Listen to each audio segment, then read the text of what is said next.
السجود هي النعمة الحلوة اللي لها طعم. تخيل يا صديقي إن أنت تسلم لكل حاجة وتحط راسك على الأرض وتوزع وزن جسمك على 7 مواضع. حرفيا يا صديقي نفسك بترتاح وروحك بترد تاني فيك. تعال بقى أحكي لك عن شوية معجزات بتحصل لك وأنت ساجد. في وضع السجود يا صديقي راسك بتبقى أقل من مستوى قلبك، وده بيسمح بزيادة تدفق دمك لمخك.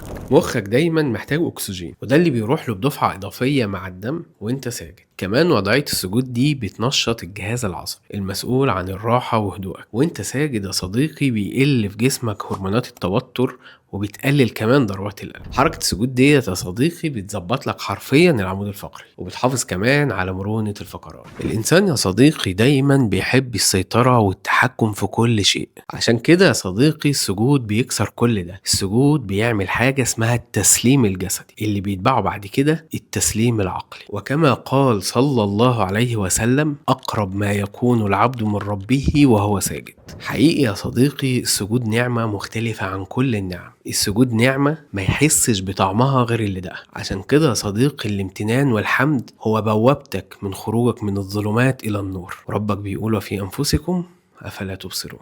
سلام.